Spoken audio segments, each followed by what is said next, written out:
night, the city of Lagos went agog as all routes. Be the first to know from the north, south, east, west, and around Africa. We break the news. One Nigeria. Now you can catch all the actions live as the news breaks. We are Core TV News. Welcome to Core TV. 24-hour news station.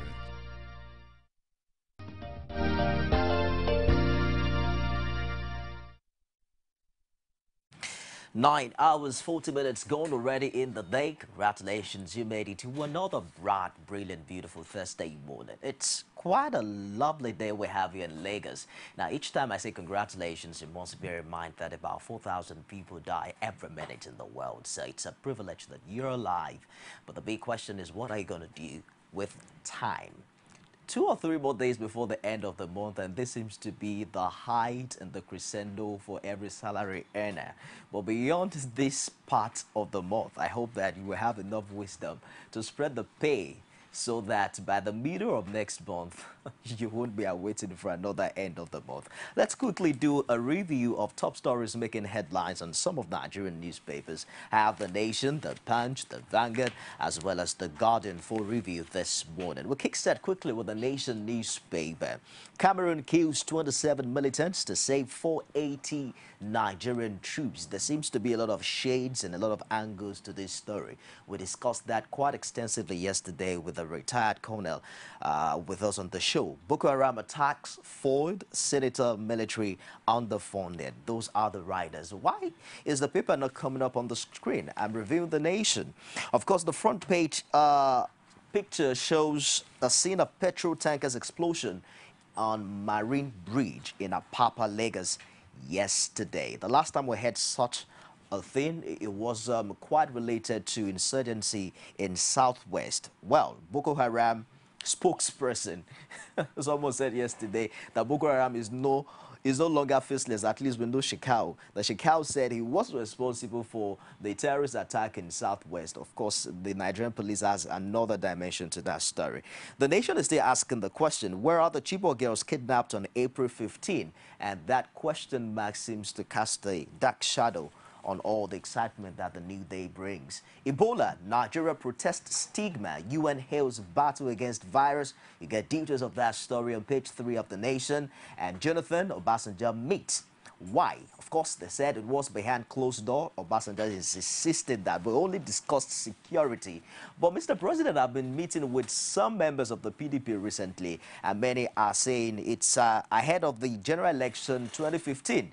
Did Jonathan and Obasanjo only discuss security? Find details on page 4 of The Nation. AMR must work on kicks. That's on page 24, and Nigeria's cocoa market is now $80 billion. You get details on page 11 of The Nation. Waiver for Ribadu, other splits PDP meeting deadlocked as NWC moves against Muazzam. All right, we'll move away from there quickly to the Nigerian Punch. Let's find out what the top story is on the front page of the Punch this Thursday morning. Mutiny, 4 military officers quizzed. That's on page 2 of the Punch, with the riders, soldiers arrested, moved to Abuja.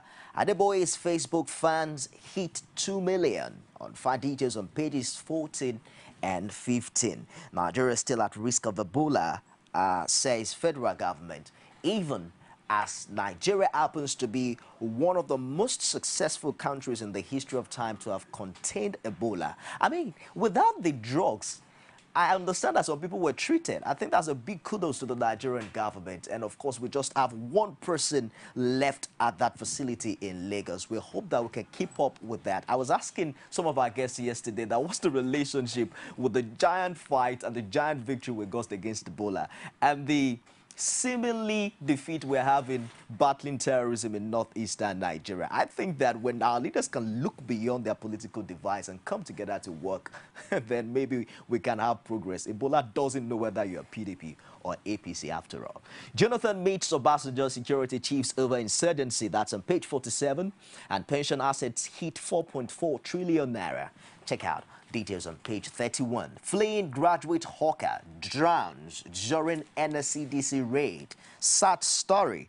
One of those stories you read and it turns your belly. You find details on pages 4 and 5. Okay, good news on the front page picture. 19-year-old Sierra Leonean Ebola survivor Hawa carrying a baby after she was discharged from an isolation center. Hawa with a certificate of discharge and with a bold smile on her face. It sounds like, thank God I escaped death. Vanguard is the next point of view. Adamawa Guba stalemate as PDP chieftains split over Ribadu. Details on page 5. Jonathan Obasanjo meet over Boko Haram. We discussed purely security matters, says Obasanjo. President also meets with service chiefs. Southwest Monarchs won on declaration of Goza Caliphate. Details on page 10. Tanker explosion in Apapa, Lagos. Another gory sight on the front page of the Vanguard. Man minus machines equals a laborer. See discourse on pages 32 and 33. Nigeria has not eliminated Ebola, so don't do away with your hand sanitizer yet. Details on page 9. And woman gives birth to quintuplets. That's even kind of tongue twisting. I think that's about 6 or 7, I'm not sure, at North Newi. Details on page 49. On the back page for some sports stories, if you care to check, Giwa resumes at Glass House. Management staff stay away from office. Megari regains freedom. Detained NFL president has finally regained his freedom alongside with fellow former executive committee member Chris Green. Don't blame us if FIFA bans Nigeria. Chukwuemeka. You get details of all of that if you care to check on the Vanguard Sports. Our final point of view is The Guardian. Lagos City hotels charge highest room rates in Africa. Isn't that really mind-blowing? Of course, if you check the graph here, Johannesburg for a standard room takes just 25,000 naira. And you compare that with Lagos, it's 62,000 naira. Executive room in Nairobi is 48,000. In Lagos, it's 70,000 naira. Wow. Amazing. Antibodies from Ebola survivors could provide effective therapies.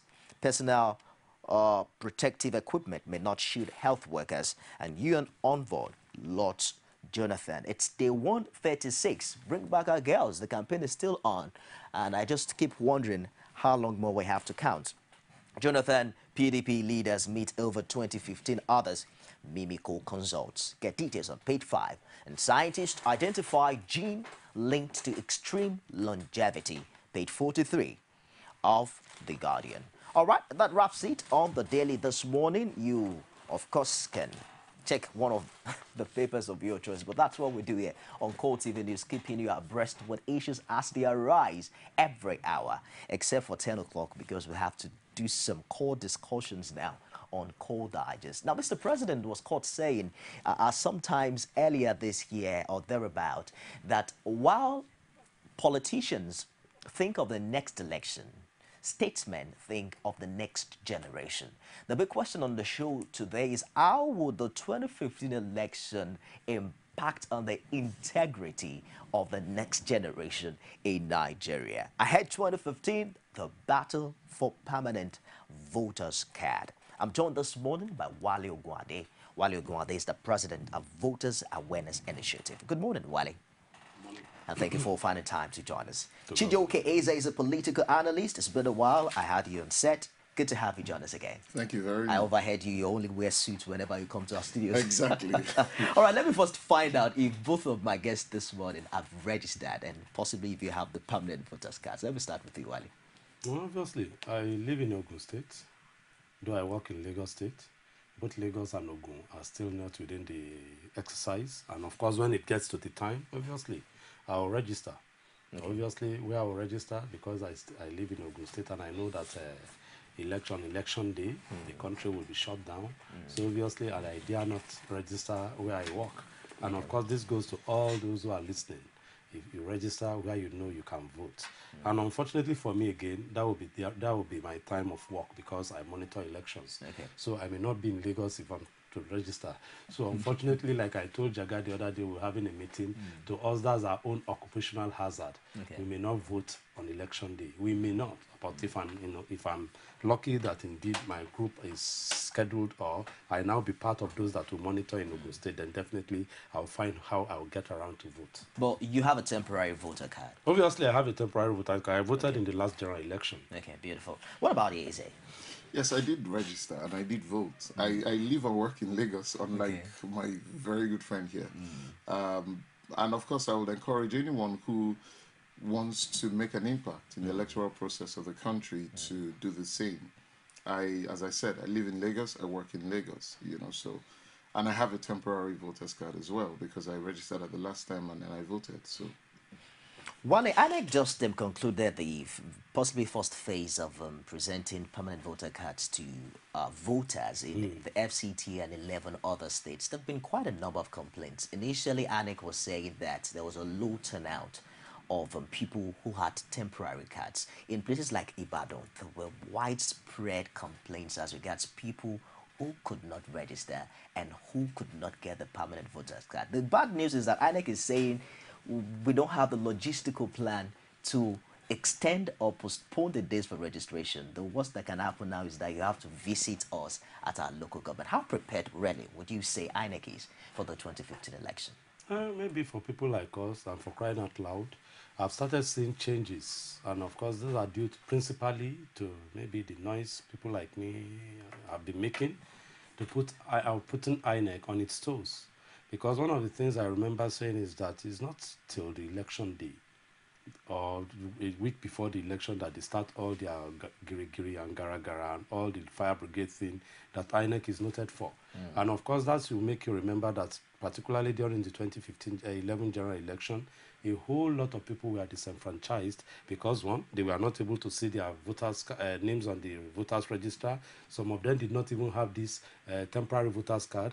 And of course, if you remember, before the general election itself, the capturing in which they were capturing us, the machine was failing. People like us again had to buy these little generators out over so as to power the machine, the capturing machine, because the capturing machine was not working.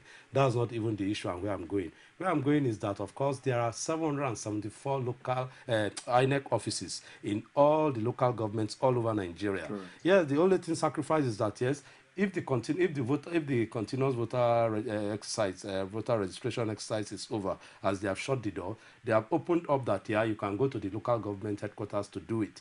But to me, this is why the politicians should come in to support their voters, because if people don't have the voters card, you are as well as wasted, because it is the vote that makes your people have what we call electoral value. If you don't have the voters card, you are useless. Let them rent the crowd as they normally rent the crowd.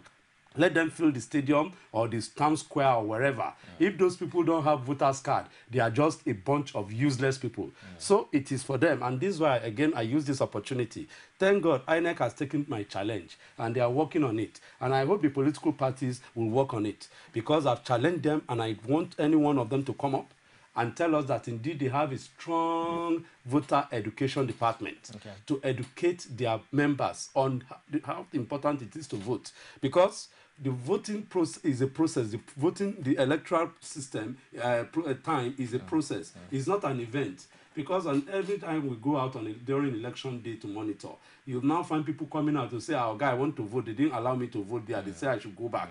I say, "Yes. Did you take part?" Because there is, like this time now, continuous voter registration, you go out and register. Then there will be a time they call the claims and objection time. Then there is a time again which indeed you now go out to vote. And of course, during the claims and objection time, you go out to ensure that indeed that place that you register, your name comes out there. Not that you say you register here, eventually on election day, when you come out, you go there, they say that your name is not there. Sorry. We'll get there, Wale, because we have a lot of education to do on the show this morning, so we're not in a hurry. But Eze, how would you describe the system? You know, he, of course, established the fact that the credibility of any election has to do with what transpired before, during, and after. We have a situation in our hands whereby there are more people at campaign rallies than people who come out to actually vote and who register to vote. Where does the problem lie? Is it with people education, with political system, or what exactly is your reaction to that? Well, he was very correct in terms of the education, the voter education part. Yes, it's not an event, it's a process. And it's something that requires pre-planning. You know, it's true that politicians should, at this point, get involved, but to what extent of involvement, you know, that's we need to check, because the fraud can come in different ways.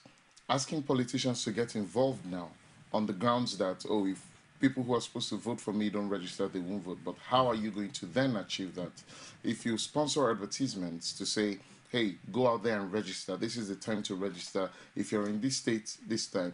If you were, say, a national politician, somebody who was vying for the post of the presidency, and you wanted to take out advertisements that will go around the country, that's beautiful. But if you were a state politician, you know, or you run in a certain locality, and then you can do that. But we need to be wary before we ask politicians to do anything.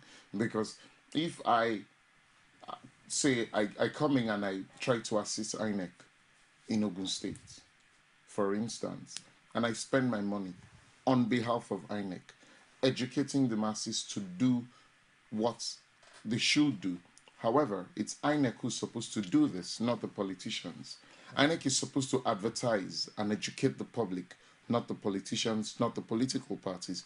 INEC is supposed to get their materials out to the people or create the channels for the people to reach them, not the politicians. So if we want to involve them on the grounds that, hey, maybe INEC is saturated at the time, we need to be very wary of that. In terms of preparedness of INEC, as much as I would like to give kudos to Jega's administration in INEC, I would also admit very quickly that INEC has never really been prepared. From time immemorial, different elections that I've known and then I've participated in, there's always been challenges with preparation.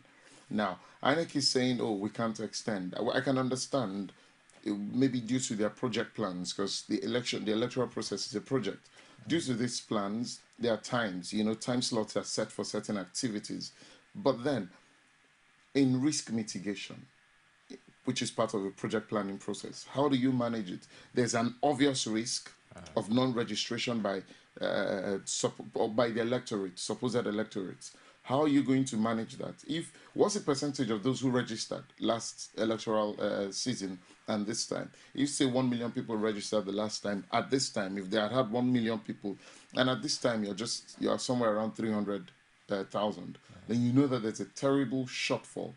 It means that INEC needs to double up to get more people to register, knowing that in time past, and 2011 was a lot more peaceful than now.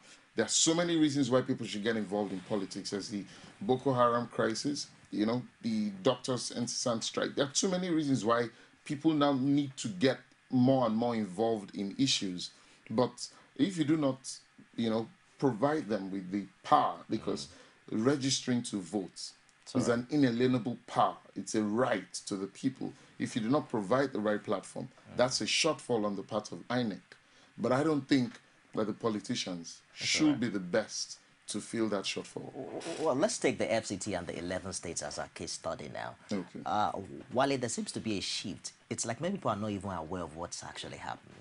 We had a report from our correspondent in Abuja, and we saw a man who said, I just walked in here and I noticed people gathering. I don't really know what's happening. There seems to be a shift from the addendum list to biometric register of voters. What really is that about? That's why I was going before you cut me short. And the whole issue is about education, is about enlightenment. You don't sit down in your office and be blinking, or you just as the others say, you don't sit down in the dark and blinking your eyes and you expect anybody to see you. And I'm asking the management and you, because I don't know.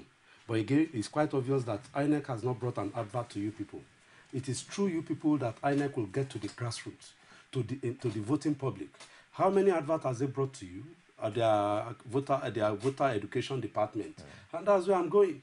The political parties, for him to say, no, to me, this is a stakeholder. We are all stakeholders in this country. If we say we leave the job to INEC, if people like us are not on ground, if I didn't float voters awareness initiative, if I want to begin to count the number of programs, projects, and ideas that were brought to deepen and strengthen the political process. Issues like pasting results on the where we vote was brought by my group. Issues of giving ballot papers, serial numbers, and so on, instead of just printing millions of voters' cards and sending out the same thing. And again, we have started a project now that INEC must get in touch with WAEC. When all of us went to secondary school, and you know that when we are in the secondary school, when in class 5, you are always looking for what we call orijo or conje. But the Babaya Baz will normally call it to always outsmart us. You will get the thing, they will show you. You look at it, this is it, you're happy. You are working on that one. When you now get to the examination hall, people will just put their hands on their head because the Baba has outsmarted us. So, but in this one, before the election, and I'm yet to know, I'm sure, what I'm saying, people know, before the election, 2-3 days to the election, you hear that they begin to arrest people with stuffed ballot boxes. Okay. Is that not so? But if, and of course, these ones are intended to be circulated, to be injected into the system for the purposes of using for the election. But if eventually they go consult with Yaba, how do they do it? Let them go and stuff the whole world with ballot boxes. When they come to election, and during the election, they will find out that the whole thing is being jigsawed, because as it is now, it is constant that one political party is number 1, 2, 3, 4. But if the whole thing, last minute, they just introduce it, boom, and there's room for it, it's possible. If Waye can do it, they can do it. One of the things, again, we say is that they have corrected that in Ekiti and Osun, is that, look, your personnel, you know the country is shut down, or that area is shut down on election day. Ensure that your people that will man election polling units are walking distance from the election booth, the polling unit. Okay. And of course, they've now taken that. That's why, because on election day, people like us, if we are going out, that have this election duty stickers, you find out that there are people who will now be carrying, or we go around with all the materials they will be using. 10 o'clock, 9 o'clock, they are still not in their places, but they have corrected that. So, to me, this project is an all-comers event. Correct. Everyone must be involved in voter education, because the more, the merrier. So for the Abuja and all these things, since they didn't educate the people, there's no enlightenment. How will I know? People like us are involved because we know, because we are involved in the process. The market woman does not know, and of course they form the bulk of the voters. The peasant farmers don't know. How have you carried your enlightenment process to the various local government, to the rural areas? You don't stay in Abuja and say things are done. You must strengthen your voter education system. That's I'm talking to INEC. The political parties too must strengthen their voter education unit too. So that you see, just as I tell you, is it not a shame? Okay, look at Ekiti. Osun. They have close to 1.5 million voters. Eventually, just 900,000 voted. One, there is no political education. There was void votes. Some people did not come out to collect their PVC. All those ones are to who? To the disadvantage of the politician. If one political party had taken it upon itself to ensure that there is comprehensive voter education in that regard, maybe it would have tilted the result in one way or the other. So to me, it is all of us have a role to play. Okay. I have no business with INEC. I have no business with, I'm not a politician. I'm an activist. But to me, I see that this is my own contribution to societal development. So I live my practice as a lawyer. Go to town, travel, I crisscross this country, the whole 774 local government. For what? To ensure that, yes, Nigeria is a better place than I met it. How much more the politician who now wants to use this project for his own benefit? It's all right. Let's look at the advantages of this permanent voters card. Of course, INEC claims that it has reinforced the security features on certain sensitive electoral materials like ballot papers, result sheets, and ballot boxes, etc. Yet, of course, you're shown the latest election we have, Obishiri is in court, accusing the APC of ballot snuffing and, stuffing and all of that. And these are still issues that we hope that with improvement in the security features, we should have gone past this a long time ago. But what advantage do you see this PVC have over the temporary one? Well, one of the things is if I tabled my name today as Chijioke Eze, in 10 years, I will be Chijioke Eze, particularly because I'm a man. And if I had to change my name, I would have all sorts of affidavits or documentation to prove the legitimate change of name. But if it were a woman, she might get married and then have a name change. But then there's the existing process to also effect that. That's one. But one of the things I think that INEC isn't getting right, I'm in the business of telecommunications. When we implement a security feature, we make it public. Yeah. That way you know. I'll give you an instance.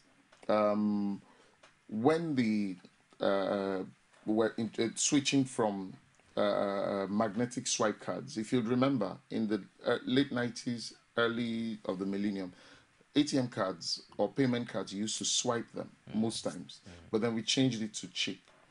Changing it to chip also took up the encryption data. It used to be 128, and then we took it to 256 kilobyte encryption. Okay. It's very difficult to hack. So when somebody says, I have improved on the security, how do you mean you improved on the security? What are the features you changed? Is it the new driver's license from the old one? When you pick it up, FRSC will tell you, these are the features we implemented. So what are these features that they've implemented? It's enough to, it's not enough rather to say, oh, we've improved in this regard, we've improved in that regard. What are the steps you took? Now, another instance is, I live in Lagos today. I work in Lagos today. So tomorrow when I move to Abuja, how am I going to obtain it? What's the process? It's not enough to say, oh, we have a permanent voter's card. I might not be interested in politics today, but in 8 years I decide to want to get involved. How am I? What's the process? It has to be continuous, and maybe INEC needs to also understand that this is an undying, a never-ending process. So what's the continuity plan?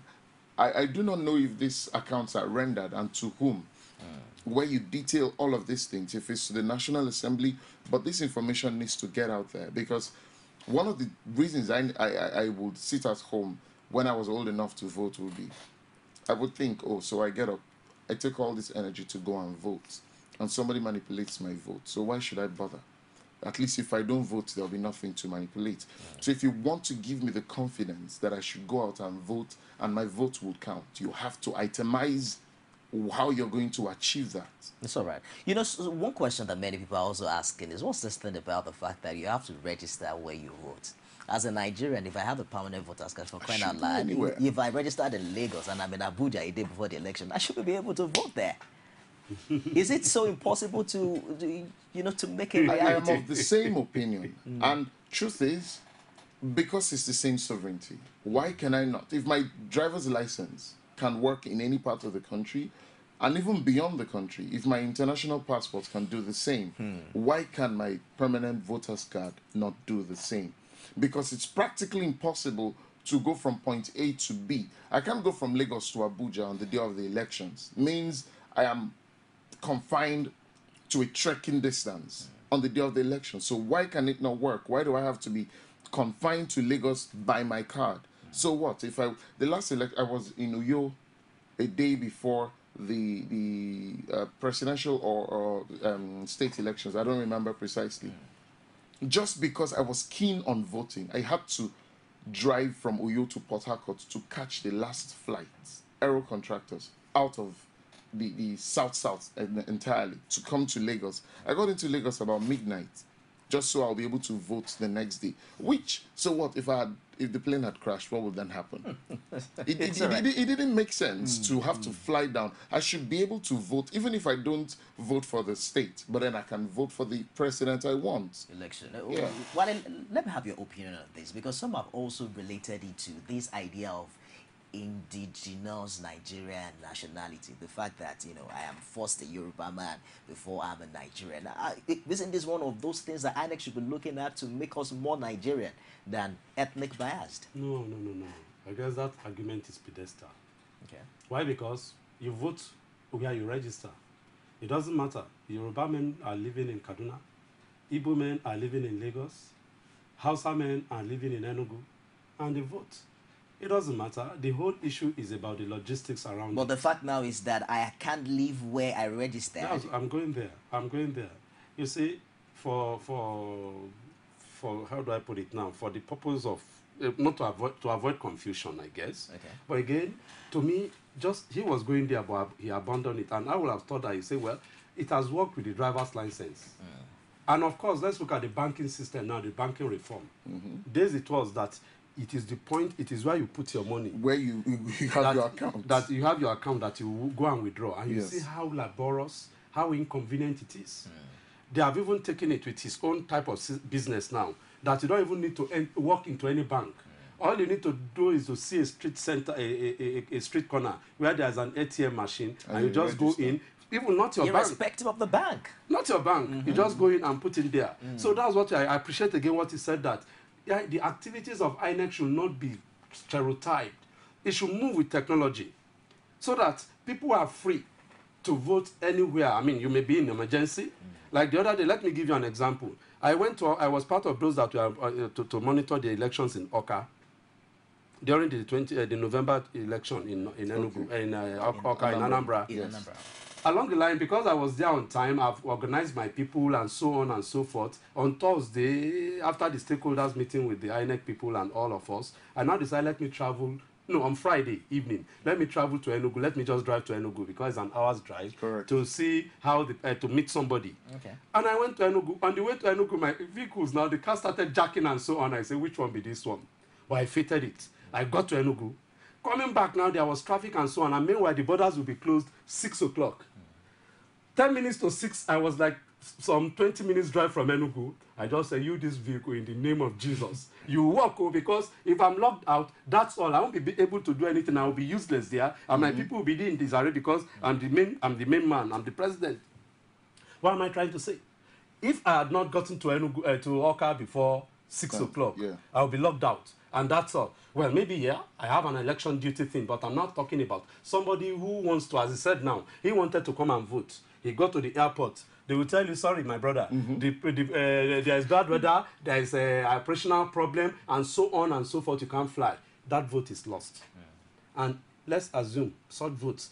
And one vote matters in election. So what am I trying to say? I want to support it that indeed INEC should up his game. In trying to ensure that all this stereotype thing is enough that somebody get registered. But again, we have a problem of electricity because this banking thing is working because to all intents and purposes, maybe they are using UPS to power the various ATM units and so on. Okay, so let's see how we can top up the game to ensure that, yes, that will be a challenge for my people here who are in the technology world. And of course, I'm sure somebody is listening to from INEC so that they can see how they can work. The whole world has gone technological. And we can't continue to do things in a stereotyped manner. It is in our own interest that we move up. And to me, I hope INEC will take up this challenge. But for now, particularly 2015 election, that can be done because we have to build the technology. We have to build the power. Look at it now. When they wanted to start, Sanusi was saying, we'll go cashless. Is it 2013 or so? Till today, in fact, people don't believe. Sometimes you go to some supermarket, you use your POS or something. I've been a victim. They will say the thing, there is no signal. The thing is not responding. It's not connecting. It's not connecting. And God help me, if I don't have a cash on me, which in most cases I don't have, then I wasted my time going there, struggle to park, go through the traffic. At the end of the day, it's wasted effort. So most of the time, you see people still going around with their cash. So that policy is not working. And they keep on denuding themselves and deceiving themselves that they are increasing power supply. If there is no power, things can't work. So let's work together, and that's why I say all of us are stakeholders in this country because Nigeria runs a victim-induced system. You go to the general hospital, the electricity is not there, the drugs are not there, the roads, in fact, before you get there, to the hospital. We are all victims, no matter who you are. Obasanjo, if he lives at one place, he has to go through the road system. If the road is not good, he will be cut up in the traffic. Yes, they will blow all the sirens for him. I know what I'm talking about. If anybody does not know, you ask me about the Lagos-Ibadan Expressway, particularly from the Beggar to the Shagamu interchange, before you get to Omowe or Arepo here, you know what I'm talking about. All of us are victims. Go to the city centers now. Is it bad to have a ring road around most of the major cities in the world? And as I'm talking to you now, if you go to Benin, there's what you call the bypass, the Benin bypass. It saves us all trouble. You don't need to go inside Benin before you get to Asaba. Right? The same thing. You don't need to. They have done it in Abuja. They have the Nnamdi Azikiwe ring road and so on. Let's do it for all the time. It's easy. They are just sitting down in Abuja doing nothing. People are suffering. It's all right. Let's look at this. Let's look at the success of the elections in 2015. Of course, we had the use of PVCs in Osun. But what's the use of PVCs without card readers, and how successful do you see that becoming? Especially now with the present system of data collection that we have in Nigeria. Mifemi, I think you're just trying to tickle me because you're walking into my territory. This is your area. This is my area. You know, I do not know what INEC has in plan. Unfortunately, I haven't seen what the PVC looks like. Had I seen it, I would dissect it in front of you. If you had your ATM card and you didn't have a card reader, what you have is a plastic card. So the PVC is as good as anything any business center can print. The machines used to be very expensive, but now any Tom, Dick, or Harry can buy it and put it in his backyard and print. So what? Your Nifemi, and then I can print your card. If it's got no card, it's got to be security features. The driver's license has security features. It's just that people don't know that that's what it's meant for. The black line behind it is called a magnetic stripe, a mag stripe. So anywhere I go to, once I slot it in, my entire details will come up, from my fingerprints to my face to my name, all of those things. So the permanent voter's card, there should be a card reader everywhere it's to be used. So once you go in, first verification, irrespective of who you are, slot in this card. Once it verifies that the face matches this face, the name, they ask you, what's your name? So you say it. Where did you register? Things that's very 3 seconds. You slot it in, it gives you a green light. Card readers take, if you're doing online transactions, you press the button and the number pops up. It's that fast. An average of 3 seconds per person, and you're done with verification of the card. So if they have that, beautiful. If they don't, they've simply created business, black business, so to speak, for anybody who prints plastic cards on the street. Of course, obviously, from the articles I have here, that's what INEC is working on. But in the case of a card reader, and do you see that answering permanently the problem of vote rigging in Nigeria? If we have card readers, we have the cards, and I can vote wherever, it would answer to a very large extent. This is why. Okay. Let's move ahead from there. No, I wanted to just buttress it a little in the sense that if I take my card and I come here to vote, card number this has come to polling number that to vote for candidate A. It's all serial. Numbers are ad infinitum. They don't have an end. You understand it? So there's no such thing as, oh, we've exhausted this series and then there's a new series. No such thing. So once I come here and I vote, and then we don't necessarily have to depend on paper. A card reader can also serve as the, the screen to vote, because it depends on the size of the screen you put on it. I slot in my card, and I'm there. The same way I want to punch in my PIN at the ATM, a small box, I go there. I see the faces of the people I want to vote for. My card is in there, which authorizes me to vote. I press on the face or the political party I want to vote for. It registers my vote. I take my card, I go home. And that is the best one because it's online, real time. Now, if we say, oh, people might hack into the system, then fine, you take it offline. It registers on the next computer. You won't go online. Nobody can hack anything that is not online. Take my word to the bank. For anybody to hack your computer remotely, it must be online. So a computer is sitting here, there in front of me. This is the object through which you vote. You slot in your card, you do your vote, it counts on the computer. And as it counts on this computer, I lock my computer. You come here and you verify the votes. From here, once we make it public at this point, whatever you hack at the other end is inconsequential. Wally, do you think Nigeria is ready for all of that? No. He's a technology man. He knows what I mean. It's just like if I'm talking law now, people will say, do I know what I'm saying? I mean, now that's my profession, and I've been in it for close to 20 years now. And of course, if he too is talking professional, because I see some sense in what he's saying. And I tell you, if it's possible with the ATM, I dare not go to the ATM card now, or ATM machine now. I slot in my card. Once I put in a wrong number, if the card is genuine, it will begin to generate information or relate with me.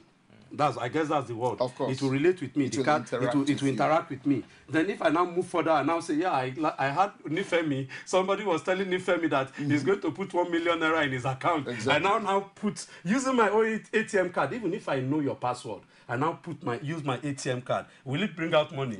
It will not vomit money. So it's the same thing. That's why I threw the challenge to INEC, that let them sit down with all these people who are involved in this thing, because the world has gone technological, so that we see how we can make life better for ourselves. Sorry, just allow me a minute to corroborate you and to answer you.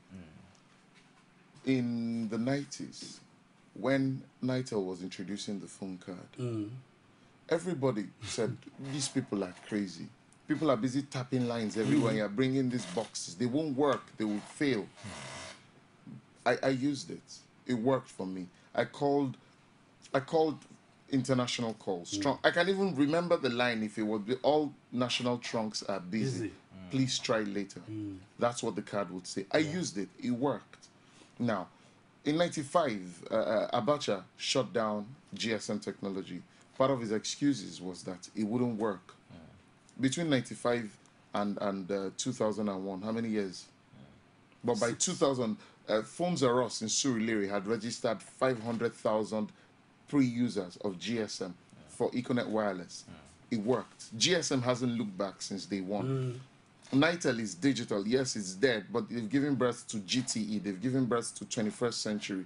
They've given birth to the other smaller players in fixed wireless. It's working today. So how will that not work?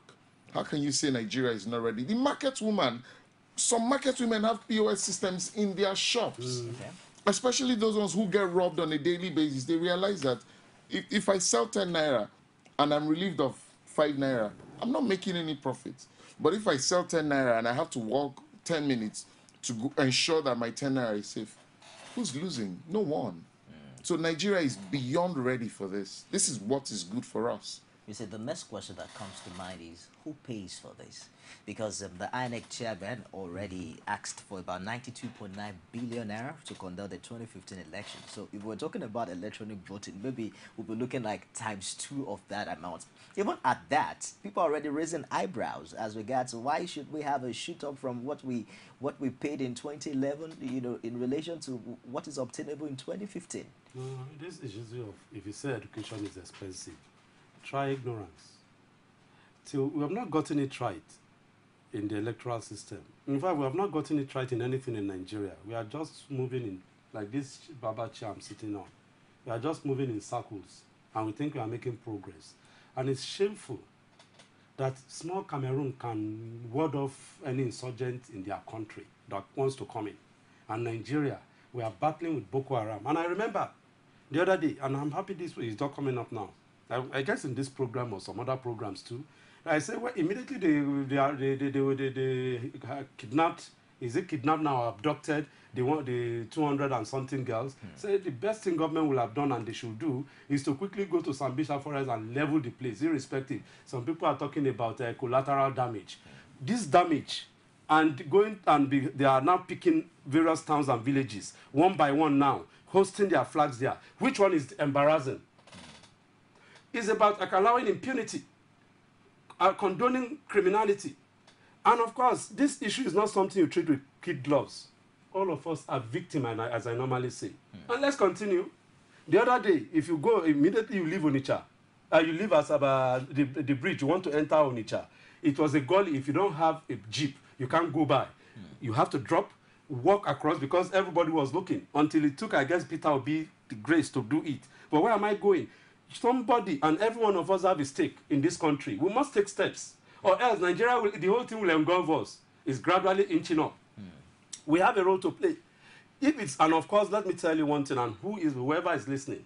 The other day, about 22 years ago, the Ghanaians were mugged up, of course, between 22 and 25 years ago. The Ghanaians were in Nigeria in their groups, to the extent that we know they were hewers of food and drawers of waters. But today, the story has changed. We now go to Ghana, shamefully. And how did they get it right? Through the political process. If we too must get it right, we must ensure that our political process throws up people who are honest, people who are intelligent, people who are visionary. I live in the redemption camp. It used to be a jungle and a den of robbers. But God brought up somebody. And that place is a place that everyone wants to go to or sleep all over the world. And I challenge anybody to say that's not the world. Presidents of the world come there because God gave somebody a vision. And we have various people who are visionary in this country who can turn Nigeria around. Malaysia was just a doldrum. Anybody who has gone to United Arab Emirates will know that it was a desert and useless place. But God gave somebody a vision. So why don't we now use our political process to throw up somebody that will get us out? Look at the charlatans that we have, all these politicians. They are in PDP this morning, and I call them political harlots, practicing harlotry, shamelessly. They are Mrs. PDP in the morning. In the afternoon, they are Mrs. AC, or what do they call themselves? APC. In the evening, they are Mrs. Labour Party. In fact, they are ready to sleep with a PCBA and whatever other party, shamelessly. And in the morning, they will come out again and be rubbing their pancake. That, yes, I'm beautiful. Any other man that is ready, I'm ready for him. Shamelessly. No value, no idea. They are just shameless. And look at what is happening now. Look at them. They are all running around. All they are interested is in just to capture and to be in government and in power. They have no interest of developing. And unfortunately, it's a short time. Before you know it, is either they spend 4 years or 8 years. After that, they come back, and some of them, they die in penury. They die unsung. There are so many of them. It's all right. I want us to, Eze, the economic cost of the 2011 general elections was, alone was put to about 470.78 billion naira. That's about 1.9% of the total gross domestic product of Nigeria. Now, Nigerians are very cautious when it comes to money, given our history, recent history of corruption. Even with this 93 billion naira tentative figure, can Nigeria be guaranteed to have a free and fair election with this amount that is able to cater for the basic infrastructure that the poor average Nigerians are begging for? Once again, let's get to the point where if you were a smart criminal and you were working for a smart firm, JP Morgan Chase or Chase Manhattan, or what you call these banks, Lloyd's, you know. If you wanted to be a criminal in Lloyd's, you would Citibank. Yeah, Citibank. And we even have it here, NIB. If you wanted to be a criminal in any of these places, you would be exceedingly smart to succeed. They may catch you, but then it might be late. And if you're very smart, they'll never catch you. INEC is a counter-agency in the sense that there is the corruption, electoral malpractice. There is the what do you call it, ballot stuffing, and all of those things, you know, encapsulated in electoral malpractice. Is INEC smart enough to handle electoral malpractice? That's what will guarantee free and fair elections. If you can't outsmart INEC, your only other option is violence. And once violence ensues, then it's easier to pinpoint, to say, oh, it started at this point. Who's got the stronghold here? How did it start? How did it spread? Then you might be able to, you know, narrow it to the barest. But if on the day of the elections, people have started voting at 8 a.m. at one point, and by 6 p.m., materials haven't gotten to the other point, you can't. But the money is not what will guarantee. If I come to, if elections are to be on Saturday, I don't think 93 billion is the reason that it should be there, or the difference between 93 or 60, whatever the edited amount will now be, is the reason that it shouldn't be there on Thursday or Friday. You don't expect elections to hold on Saturday, and by Saturday morning, the day of the elections, people are strolling in. It's not money that cures that problem. It's professionalism, it's commitment, it's the management style of the people in charge. That there are schools where the students are known for extracurricular activities as opposed to the real activities that students should be known for. And then there are schools where people are straight and sharp.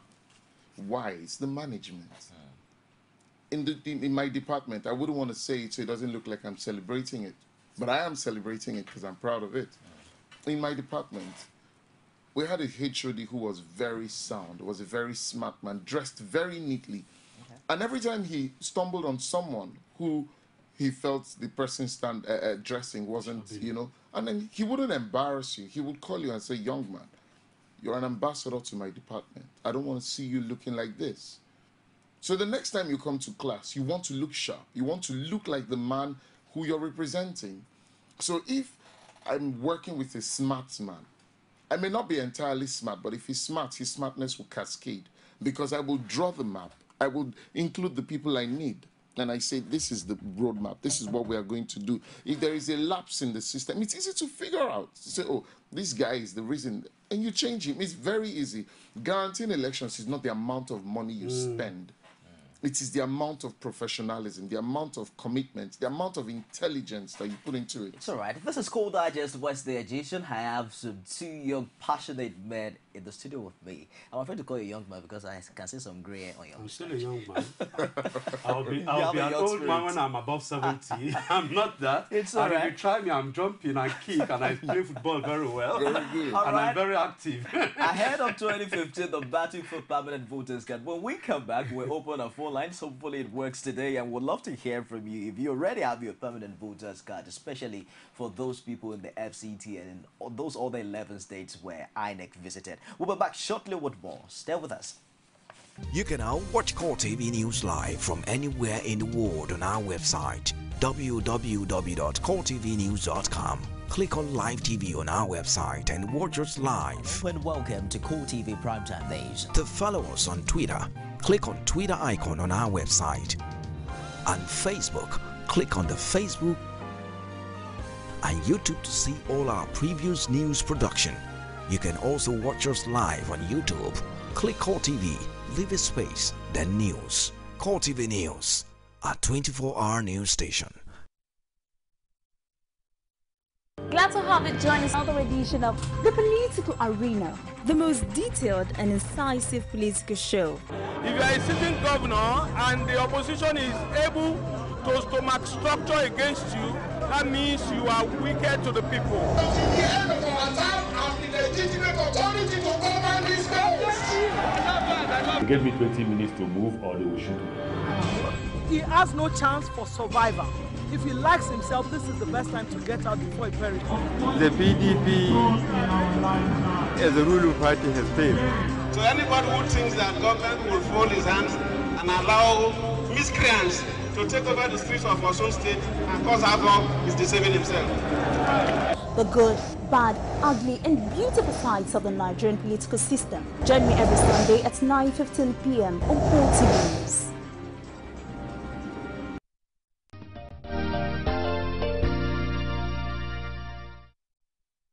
No. Okay, welcome back. The studio is on. My guests have been engaging each other. It's been a very interesting discussion. Let me just quickly intimate you with some top stories that graced headlines recently as regards the permanent voters card. Mimiko hails INEC electorate. That was on 17th August 2014. Dr. Olusegun Mimiko lauded the impressive turnout of people and, of course, INEC for its activeness during the distribution of the PVCs. Well, that sounds quite different from news that came from some other quarters that there was a low turnout from people with temporary voters card. Group calls for extension of exercise. Coalition of Human Rights Groups of your state has called on INEC to extend the dates of the collection of the PVCs, warning that the Commission's failure to extend the date will be tantamount to a deliberate attempt on its part to disenfranchise the majority of people in Oyo State. Let's start with that, Wale. How do you react to INEC's insistence not to postpone the date? Yeah, we are talking about money now. We are talking about 93 billion naira. And the typical Nigerian civil servant is a businessman. It's their profit that they are looking at, not sacrifice. So they've already budgeted that, yeah, within 5 or 10 days or 20 days, we are done with people coming to pick their voters card. After that, the shop is closed. But of course, we know that that's not it. But since they say no, but at least they've acceded to the fact that, yes, there will be this thing, the voters card will now be taken to the various local government offices where they have their offices, and that there will be people should come there and vote. Know that it will work some little discomfort on some people. You can imagine someone living in the extreme of a local government, having to travel 2-3 hours sometimes before he gets to the headquarters to collect. Sometimes he may not be able to get his card that day, which means that he have to find somewhere to sleep.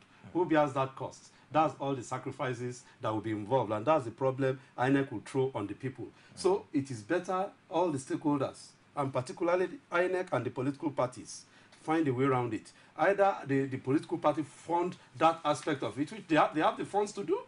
They can fund it and say, okay, we are ready to support you in this regards because it's about money. The typical Nigerian does not do anything free per se. So we support you, we give you the money, you now keep your people on ground until, you see, unfortunately again, I've had the opportunity of attending a religious program. And there's somebody who is always given the task of collecting the offering. And you ask, is there anybody who has dropped his offering?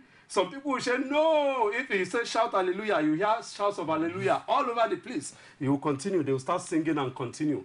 Until you ask again after some time, is there anybody who shout hallelujah, until there is a deafening silence. So there's no particular time limit to that. That's it. So, but again, it's about cooperation. Okay.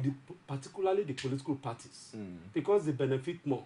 Just as I said earlier on, if INEC closes shop, and your member, they are able to just get maybe 50,000 here, and unfortunately for you, most of your own people don't have the voter's card. They can't vote, no matter any noise. This is the time for you to make all the wahala, because when this window is closed, shikenang, on election day, you can't bring people just as my brother, because that's the process now, that's the law now. If you are not registered and you don't have your voter's card, you can't register, you can't vote. But maybe by the next election, if we're able to move it to the next level, okay.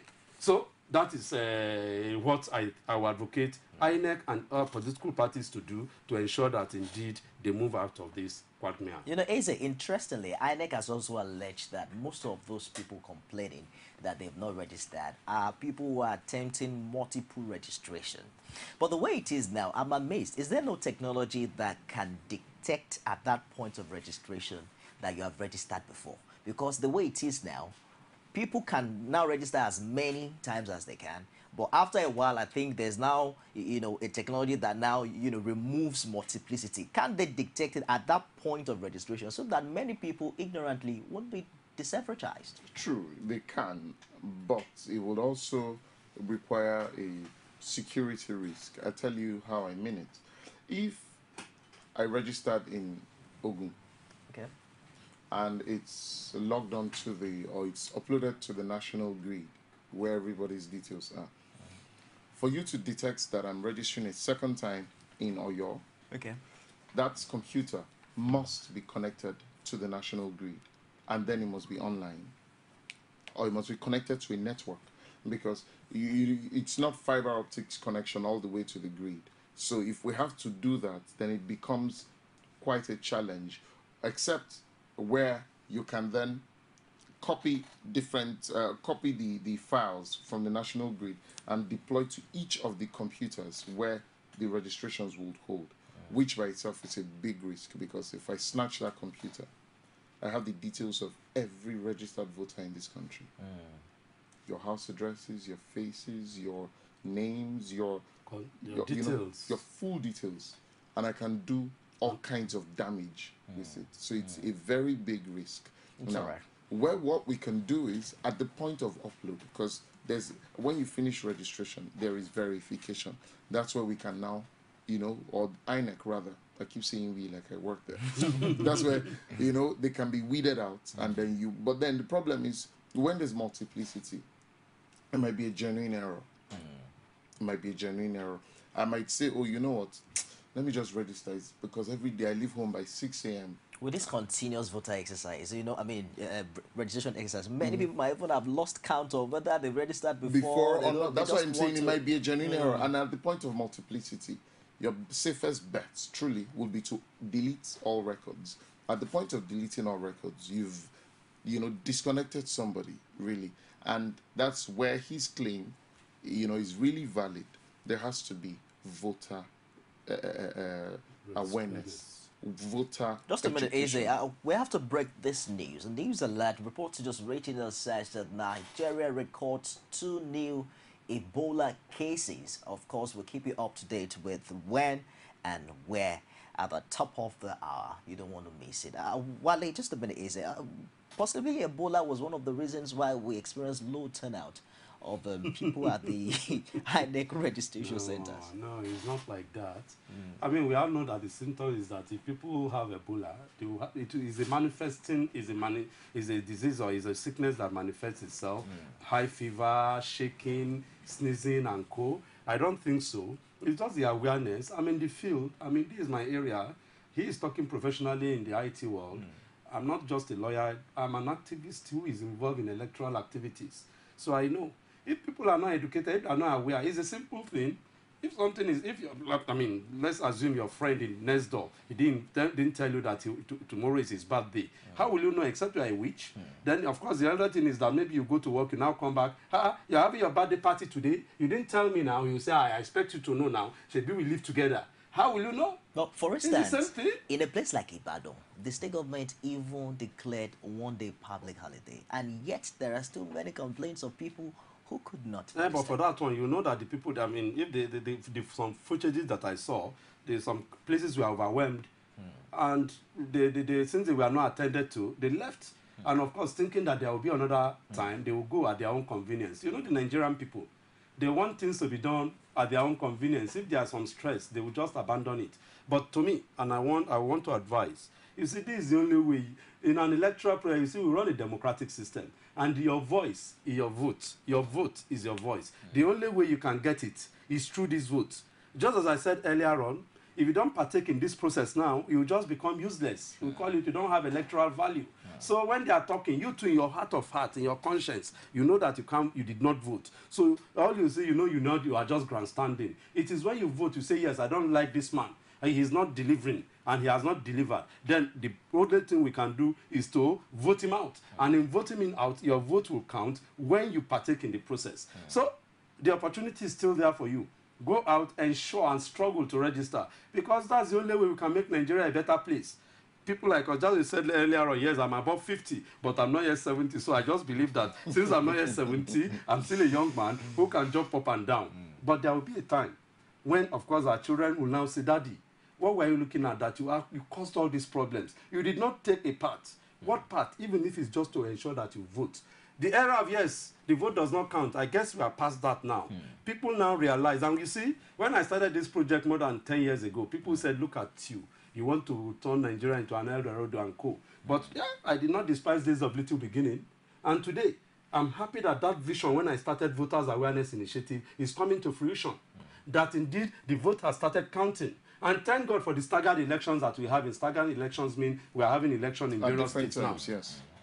Before it was a unitary thing, and I'm one of the ones who proposed it, because when Obi started, when Ngige and Obi had their problem and they swore Obi in some midway into this thing, some people are saying, he's only had 3 months to say. I said, no, go and look at Section 180 of the 1999 Constitution. That section says that it is the day you take your oath of office. And of course, the courts agree with me. And today, your 4 years starts counting. So that brought in this principle of staggered election in Nigeria now. And forever and ever, in as much as we have democracy in Nigeria, we can't have one election. And it will continue to be staggered. We are joining the club now. It's Adamawa. They will be having their elections in February or so. So gradually it will be so.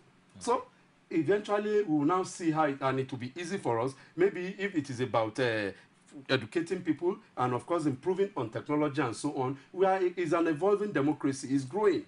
So let us all play our part to ensure that democracy, because it pays us. You see, I see Nigerians sometimes, if I'm in the airport or we are outside Nigeria, everyone is happy. I've been to London, I've been to America, I've been to Paris, but people struggle to make that country what it is. And of course, if I'll tell you one thing, I've been to Jos, I've been to Ekikosi, I've been to this Oru. There are natural resources in Nigeria that if they are developed, Kenya will be going green with envy in terms of the tourist attraction that will bring to Nigeria. Why can't we develop all these things? We are oil will dry up one day, but this tourist attraction will be forever till the world come to an end. Jos will continue to be a tourist attraction till the world come to an end. Where is this Ogbunike cave and all these places in it? Is it not your? And no. The Enugu now, that place where you could go hide. You see Enugu itself. Yes, if you go to Enugu, you see that this is a natural place. The whole place is surrounded by hills. Correct. Right?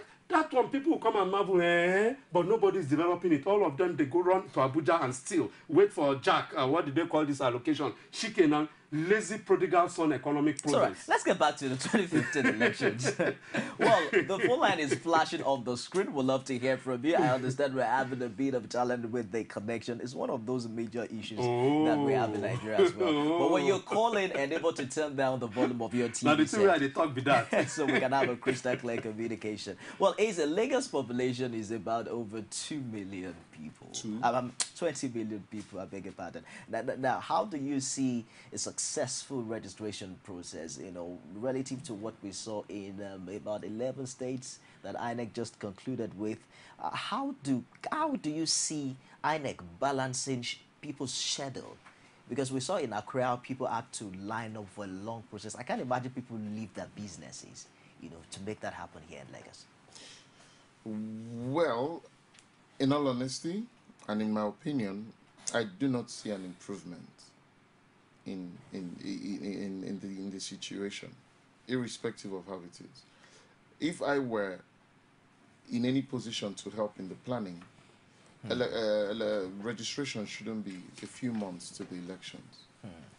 Registrations can actually start after the last elections.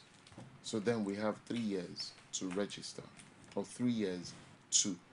If the INEC offices... But the continuous voters registration kick-started way back from 2012. 2012. Exactly. Did you know about it? Well. Did I know about it? Did he know about it? Now, if you are... how do I say it? As I said, blinking in the dark, you're not exactly communicating. It's because elections are next year. And not just next year, it's because elections are in March or April. That's why. This whole noise. If the elections were in November, I guarantee you we won't be bothered. Fire brigade. Till tomorrow, we won't be bothered. Now, Lagos is what? Maximum, a month's time, we will start to register in Lagos. Movement. We're not just talking about leaving your office. Do your pre-existing routine, schedule, as it is today, is a death sentence. The Third Mainland Bridge takes no less than 1 million cars on one side of the road every blessed day. You have that. You have all the bridges. You have all the roads. Heavy traffic going back and forth. I have a family to feed. I have a job to get to. And you think I would leave those and go and register? And registration is not even going to happen on a weekend where I might have the time. Now, should you say, oh, you know what? No movement today. Lagos State, go and register. And then I'm caught where I don't live or I don't work. How then will I vote? It's one thing to register. It's another thing for that registration to be viable on the day I need it. Because if I register at work, I live at Ikorodu and then I work in Lekki. I take the boat ride every morning to work and I register at Lekki. On the day of the elections, am I going to swing there? You know, these are all the things. Now, as I said, the smartness needs to come from the point of INEC. They need to take all of these things into consideration. On that day, if my card, I can vote anywhere, then I may not really worry about where I register. Because I can come down from my office and register, knowing that I can take this registration home and vote. Because on the day my vote will be required, I will not go beyond the trekking distance. So even if I have taken money from you at point A to vote for you, but then I live at point B, and I can't walk from B to A, it means that there's a disconnect, and then your money is a waste, and whatever promises I've made to you are null and void. So that's why, first, I don't see any improvement. In states where we have 6 million, 3, 4, 5 million, you didn't manage it. And then you want to manage 20 million. You must be Harry Houdini. You have to be a magician to make it work. Some probably have said that also have contributed to why many elites in Nigeria do not participate in the electoral process. But before we go, I want us to quickly touch on the prosecution of electoral offenders. You know, we talked about multiple registration earlier. Have you thought about it that not really many cases have gone to court and well prosecuted? It looks as if I can do anything on election day and go away with it. Let me couch your English very well. I know you are being diplomatic, but the issue is that no case, and I'm talking as somebody who is involved, no case has been prosecuted. All those, they will arrest them and give them a tap in the wrist. Go and say no more, because it's the big guns that are behind them. I mean, touts. Before anybody will come, you see, there is this proverb that the dancing bird on the street. As the drummer in the bush. Buddy, you have the impunity, you have nothing, you have the audacity, you have the effrontery and affrontry to go snatch or commit one crime in the glare of the people. They know that when they are arrested, eventually, there is one big man, or even from the very top, that will say, let them go. And that's all. So just as I said, we encourage a culture of impunity in this country. And all of us are victims. And you care, listen to what I'm saying. If you care, don't take steps. We'll all be engulfed. We'll all be engulfed with this thing. You are a lawyer. We have lawyers in this country. Let's go there. We have lawyers in this country. I don't have a right. You see, till Gani Fayemi died, he wanted and he struggled to ensure that we call what we call the power of prosecution. The Attorney General, and that's why I'm one of those, the leading voice, that look, the office of the Attorney General must be separated from that of the Minister of Justice. Because one is a professional office, one is a politician, and one person is holding the two. And as a lawyer, you have that ethical moral to be above board. But because you are now wearing a politician's cap, your thoughts and your activities will be colored and be dictated by that office of Minister of Justice, who is a politician. And to that extent, look at what happened in the Abacha case. They are in court, and all of a sudden they enter in Ole. But if it's a private prosecutor like me that is prosecuting, I'll see to his logical conclusion. So since I don't have the power to prosecute, how can I make the right? That's one. Then the second leg, the laws we operate. We are still operating 1913. Laws imported by Lord Lugard. These guys in the National Assembly, they are just wasting their time, enjoying themselves, chopping our money. And let me now tell this at the third line. They say they want to amend the Constitution. For me, as I'm trained as a lawyer, I know that they say you can't build something on nothing and expect it to stand. This place, if the foundation is bad, the Bible says it. There's nothing you get out of it. The Constitution, they say the National Conference has worked on, is all they want to work on it. They have gone to work on a lie. Because those people who are the constitutional conferee are not members, they are not people who, they are selected and handpicked. Well, you have to round up now. We are running out of time. In essence, all of us must put our acts together. We must sit down and think very well. Okay. I like the way Huiberto Gunde put his song. Though he said Yoruba Ronu, that is Yoruba people should think. But this time around, I want to elasticate it and say the Nigerian people, we should think. Okay. Development is going past, and we are still there.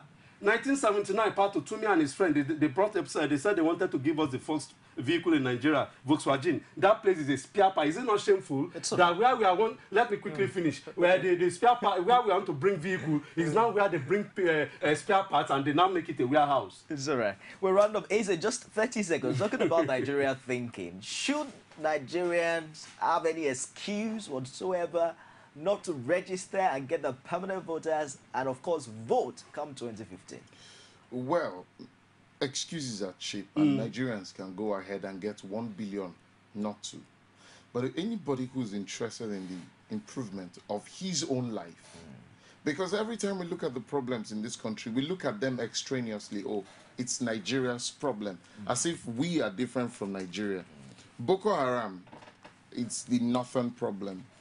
Oh, when AIDS even came into the country, you know, it's for those the problems of this country are not extraneous. Ebola is the elite problem. They are our problems. So it's all right. If you have to swim to go and register, please swim whatever you have to sacrifice. Ensure to register, because that's the only way we can guarantee a better future for ourselves. All right, thank you, gentlemen, for coming. I've had Wale Oguade on the show today. He's the president of Voters Awareness Initiative. Thank you so very much for joining us. Chijioke Eze is a seasoned IT consultant and, of course, political analyst on the show today. Well, Nigeria is undergoing a process. Some have called it pangs of birth that will give birth to a new season.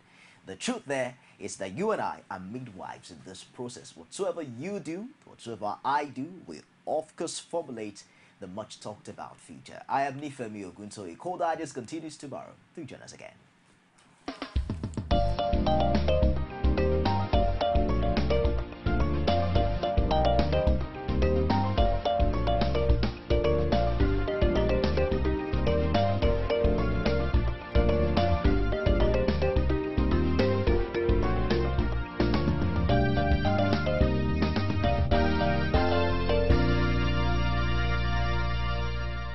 Core TV News, expanding your view.